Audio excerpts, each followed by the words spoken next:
In the year 1342, deep within a French valley, a young woman was led into a windowless basement. She was not there for a blessing. She was there for a ceremony that the church officially claimed did not exist. As the priest spoke the words, "Vade in pace," go in peace, the first stone was laid. This was not a wish for her soul. It was a physical sentence. She was being walled alive into a tomb of silence, destined to breathe her last in a space no larger than a coffin. Today, the ruins of these convents still stand, their stones holding secrets that have been muffled for centuries. We often imagine medieval convents as serene places of prayer and chant, but behind those heavy oak doors lay a world of psychological warfare, physical endurance, and rituals so taboo they were struck from the official annals of history. From the trial of the mirror to the ritual of name erasure, we are going deep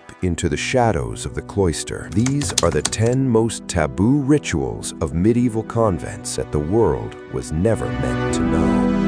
We begin with the most terrifying ritual in the medieval world, immurement. While the church publicly preached mercy, the private reality for those who committed grave sins, such as breaking a vow of chastity or showing signs of demonic possession, was the Vade in pace. This wasn't a quick execution. It was a ritualized transition from the world of the living to the world of the dead. The nun would be forced to attend her own funeral mass. She would hear the bells toll for her soul, while her heart still beat. Then she was led to a small alcove in the foundation of the convent. A small opening was left for food and water, but eventually even that would be sealed. Why was this a ritual and not just a prison? Because the church believed that by dying to the world in a stone cell, the nun might find a way to purge her sin before her actual death.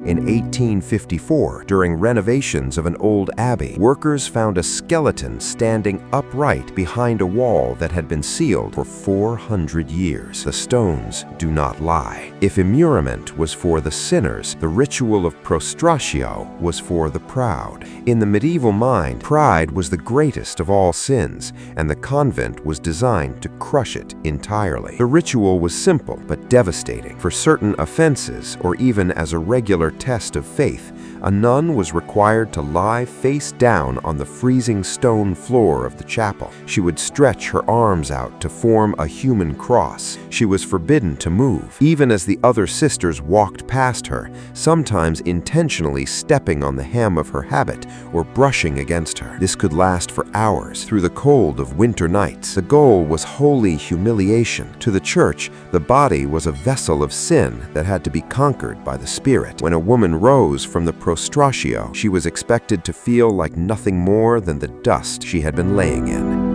In modern life, we see ourselves hundreds of times a day, but in a medieval convent, a mirror was considered a gateway to the devil. Vanity was the enemy of the soul. This led to a taboo ritual known as the trial of the mirror. Upon entering certain strict orders, a woman's last act of self was to look into a glass one final time. Then the mirror was ritually shattered. From that moment on, she was forbidden from ever seeing her own reflection again. Even looking at one's reflection in a bucket of water was a punishable offense. The psychological impact was profound. Over decades, these women would forget what they looked like. They would age, their hair would turn gray, and their skin would wrinkle, yet they remained strangers to their own faces. This ritual was designed to turn the nun into a ghost, a person with no identity, existing only as a tool for the church.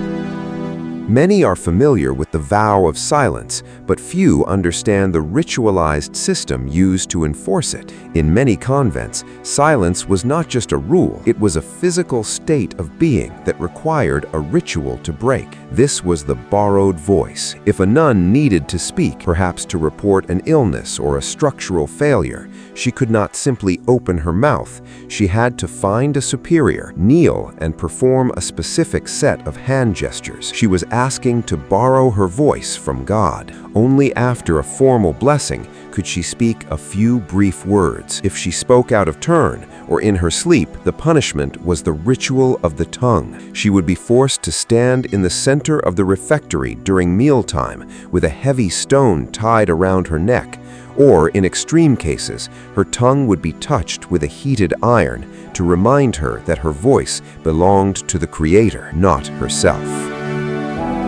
We now enter the darkest territory, physical mortification. While many historical records try to soften this reality, the ritual of the discipline was a core part of medieval monastic life. Every Friday, in memory of the Passion, many orders performed a collective ritual of self-flagellation in total darkness to ensure no one could see the other's bodies. The nuns would use small whips made of cord or leather. The sound of the discipline striking skin would echo through the stone halls. To the medieval nun, this wasn't seen as self-harm.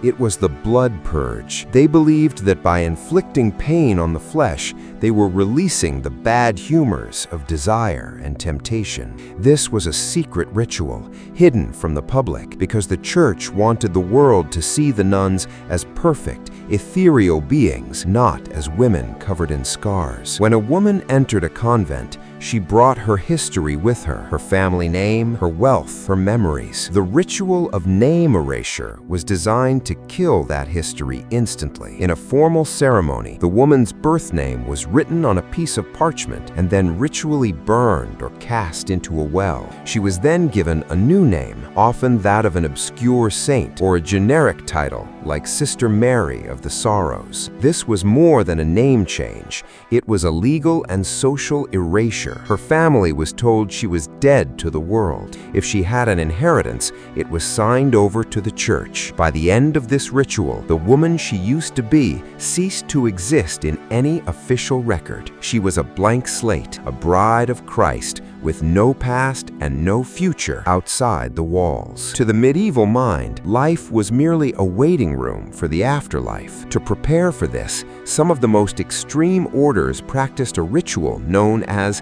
the Casket Sleep.